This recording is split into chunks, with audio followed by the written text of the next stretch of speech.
40 million artillery shells fired into a narrow patch of French soil in just 300 days. That is over 100 explosives per square meter. Welcome to Verdun, 1916. The bombardment was so concentrated it physically altered the topography, creating the Zone Rouge. Even today, a century later, this toxic, unexploded terrain remains strictly off-limits to humans. The Battle of Verdun was not about capturing territory. It was the birth of industrial attrition warfare, a mathematical meat grinder designed to destroy an entire nation's male population. December 1915. The Western Front is completely deadlocked. From the Swiss border to the English Channel, millions of men rot in a 700-kilometer continuous line of muddy, disease-ridden trenches. Breakthroughs are impossible. Every Allied offensive in 1915, from Champagne to Loos, resulted in catastrophic casualties for mere meters of gained mud. German High Command needed a radically new strategy. Enter General Erich von Falkenhayn, the 54-year-old German chief of the General Staff. A cold, calculating tactician who viewed soldiers not as human beings, but as numerical units. Falkenhayn presented a ruthless Christmas memorandum to Kaiser Wilhelm II. He argued that France's military was politically exhausted. If pushed to the absolute brink, the French army would simply bleed to death. To execute this Operation Gericht, meaning place of execution, Falkenhayn needed a target the French would defend to their last drop of blood. He chose the historic city of Verdun. Verdun was a massive U-shaped salient jutting into German lines. More importantly, it was a symbol of French national pride, surrounded by a formidable ring of 19 major concrete forts. Falkenhayn's morbid calculus was simple: threaten Verdun, force the French army to funnel every available division into the narrow salient, and use superior German artillery to annihilate them from three sides. The forces of France will bleed to death, Falkenhayn promised. He didn't want to conquer the city. He wanted to create an inescapable kill zone. The true target was the French army itself. Throughout January 1916, Germany executed a massive logistical miracle in utter secrecy. Under the cover of dense forests and poor winter weather, 1,300 munitions trains arrived at the Verdun sector. They amassed a terrifying arsenal. 1,200 artillery pieces, ranging from standard field guns to gigantic 420mm Big Bertha siege mortars, all meticulously registered on French defensive coordinates. They stockpiled an unprecedented 2.5 million artillery shells for the opening barrage alone. German soldiers even constructed vast underground staging galleries, dubbed Stollen, to hide 140,000 assault troops. By mid-February 1916, the trap was fully set. The French garrison at Verdun, commanded by General Herr, was severely undergunned and completely unaware of the apocalyptic storm about to break. February 21, 1916, 7:15 a.m. A single 14-inch Krupp naval gun, hidden in the Spincourt forest, fires a massive shell into the city of Verdun. The apocalypse begins. Over the next 10 hours, 1 million German artillery shells systematically obliterate a front line only 30 kilometers wide. It is the heaviest artillery bombardment in human history. The French frontline defenses instantly evaporate. Deep concrete dugouts collapse, burying thousands of poilus alive. Whole forests are shredded into splinters within minutes. The Germans call it Trommelfeuer, drum fire. The explosions are so rapid, so continuous, that the sound merges into one deafening, earth-shattering roar, shattering the psychological resilience of the survivors. At 4 p.m., the barrage abruptly shifts backward. Out of the smoke emerge the Stoßtruppen, elite German stormtroopers, bypassing strongpoints and infiltrating the shattered French lines with terrifying speed. They bring a horrifying new weapon to the trench war, the Flammenwerfer. Jets of liquid fire, reaching up to 18 meters, flush out isolated French bunkers with ruthless efficiency. Yet, Falkenhayn's mathematical calculus fails to account for human stubbornness. In the shredded remains of the Corrèze wood, French Colonel Émile Drian and his 2 chasseurs battalions refused to break. Outnumbered 10-1, Drian's 1,200 men fight desperately from crater to crater for 2 bloody days. Only 112 chasseurs survive, but they buy France the most precious commodity: time. By February 24th, the German Fifth Army, commanded by Crown Prince Wilhelm, advances 8 kilometers. They now stand before the ultimate prize, the colossal Fort Douaumont. Douaumont was considered the most impregnable fortress in Europe. But tragically, French High Command, believing forts obsolete after 1914, had previously stripped it of its heavy guns and garrison. On February 25th, in a blinding snowstorm, a small 10-man German patrol led by Sergeant Kunze slips through an undefended moat and climbs through an open embrasure. In an absurd twist of fate, the mighty Fort Douaumont, the anchor of the entire Verdun sector, falls to a handful of German pioneers without a single shot being fired. The psychological blow is catastrophic. Church bells ring in jubilation across Berlin. In Paris, public panic erupts. The French government seriously threatens to evacuate the capital. Falkenhayn's meat grinder is operating at maximum efficiency. French divisions are being fed into the salient just to be slaughtered by German artillery holding the high ground. But losing Verdun means losing the war. On February 26th, a new commander is appointed to the Second Army, tasked with holding the line at all costs: General Philippe Pétain. Taking command on February 26th, Pétain immediately realized that sheer courage could not stop artillery. He needed to restructure the entire defense and establish absolute fire parity. He issued a simple, ironclad directive to his troops: Ils ne passeront pas. They shall not pass. This phrase instantly became the unbreakable rallying cry for the entire French nation. But high morale does not stop croup shells. Pétain's biggest crisis was logistics. Only one narrow, unpaved secondary dirt road connected the Verdun salient back to Bar-le-Duc. This 72-kilometer fragile artery was the only thing keeping the Second Army alive. Pétain and his staff immediately designated it the Voie Sacrée, the Sacred Way. It transformed into a 24/7 continuous conveyor belt of war.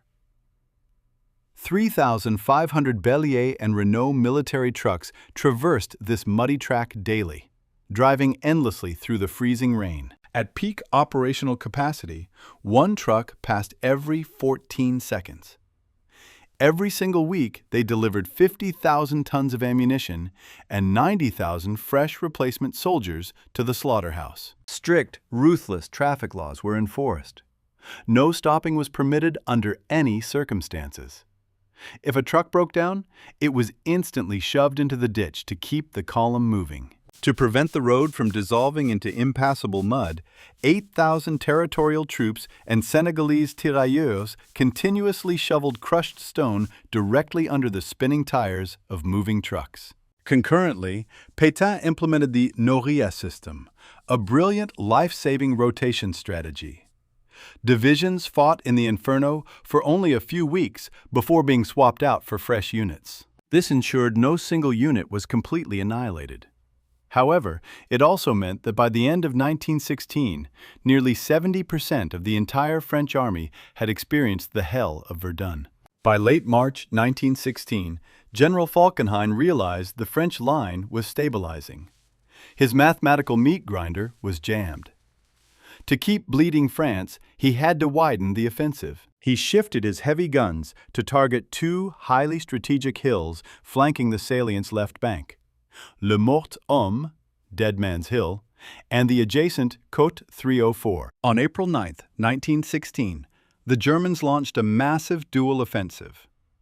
Le Mort Homme was obliterated by 80,000 high-explosive shells in just a few terrifying days. The bombardment was so ferociously intense that the absolute height of the hill was literally reduced by several meters. Its summit completely vaporized into dust and flying rock. French soldiers clung desperately to the smoking craters. The attrition rate skyrocketed exponentially. Both the German and French armies were now bleeding out simultaneously in the poisoned mud. By early June 1916, the Verdun battlefield transforms into a sun-baked, putrid oven. Falkenhayn's meat grinder pivots back to the right bank, targeting the heavily fortified but isolated Fort Vaux. Inside Fort Vaux, French Major Sylvain Eugène Raynal commands a garrison of just 600 men. Unlike Douaumont, they are fully prepared, armed, and determined to hold the underground concrete labyrinth. On June 1st, 5,000 German infantrymen swarm the exterior of the fort. They capture the roof, but Raynal's men barricade themselves inside the pitch-black, narrow subterranean tunnels beneath the surface. What follows is the most claustrophobic nightmare of the Great War. For 7 days, French and German troops fight viciously in corridors barely 1 meter wide, illuminated only by muzzle flashes. The Germans employ Flammenwerfers down the ventilation shafts, pumping suffocating black smoke and liquid fire directly into the underground barracks. The temperature inside the fort skyrockets to unbearable levels. But the deadliest enemy is not fire. It is the agonizing thirst. The fort's main water cistern has been shattered by previous artillery strikes. 600 trapped men have absolutely nothing to drink. Driven to the edge of madness by dehydration, French soldiers are reduced to licking toxic, mud-stained condensation off the concrete walls, or drinking their own urine just to survive the suffocating heat. Raynal's situation is completely hopeless. The fort is surrounded. On June 4th, he releases his absolute last homing pigeon, named Valiant, carrying a desperate final plea for artillery support and water. Flying through a thick wall of toxic gas and artillery shrapnel, the heroic pigeon miraculously delivers the message to the French command before dying of severe gas inhalation upon arrival. Despite the pigeon's heroic flight, Pétain's relief forces fail to break through the German ring. The men inside Fort Vaux are completely abandoned, left to die in the suffocating darkness. By June 7, 1916, after enduring 7 straight days of subterranean hell without a single drop of water, Major Raynal makes the agonizing decision to surrender his remaining, severely dehydrated garrison. The defense of Fort Vaux deeply impresses even the enemy. In a rare display of military chivalry, German Crown Prince Wilhelm personally presents Major Raynal with an officer's sword to honor his incredible bravery. However, this tactical victory cost the Germans dearly. Falkenhayn's offensive has lost its momentum. The calculated attrition rate is now bleeding the German Empire just as heavily as the French Republic. Furthermore, a massive geopolitical shift is occurring. On July 1, 1916, the British Army launches the colossal Battle of the Somme to the north, forcing Germany to desperately divert crucial resources away from Verdun. Falkenhayn's brutal mathematical formula has completely collapsed. The Russian Brusilov offensive in the east and the Somme in the west mean Germany can no longer sustain the apocalyptic meat grinder at Verdun. By autumn 1916, General Robert Nivelle took tactical command. An aggressive artilleryman, Nivelle introduced the creeping barrage, a moving wall of artillery fire marching precisely ahead of advancing infantry. On October 24th, supported by massive new 400mm railway guns, 3 French divisions surged forward. In just a few hours, they spectacularly recaptured the ruined shell of Fort Douaumont. Following a relentless bombardment, the German garrison evacuated Fort Vaux on November 2nd. By mid-December, the French army had practically pushed the German forces back to their February starting positions. On December 18, 1916, after exactly 302 days of uninterrupted industrial slaughter, the Battle of Verdun officially concluded. The longest continuous battle in human military history finally ceased. The final casualty calculus was utterly horrifying. Approximately 714,000 men were killed, wounded, or missing. 377,000 French and 337,000 German. Falkenhayn's intended 2-to-1 kill ratio completely failed. The sheer density of high explosives meant that over 300,000 soldiers were literally vaporized or buried alive in the mud, their bodies entirely obliterated and never recovered by their families. Today, the colossal Douaumont ossuary solemnly houses the commingled skeletal remains of 130,000 unidentified French and German soldiers, resting together in eternal silence beneath the battlefield they fought over. The logistical scale remains incomprehensible. Between 40 and 60 million artillery shells were fired into a combat zone roughly the size of a modern airport. The earth was literally pulverized. 9 picturesque French farming villages, including Fleury and Beaumont, were completely wiped off the map.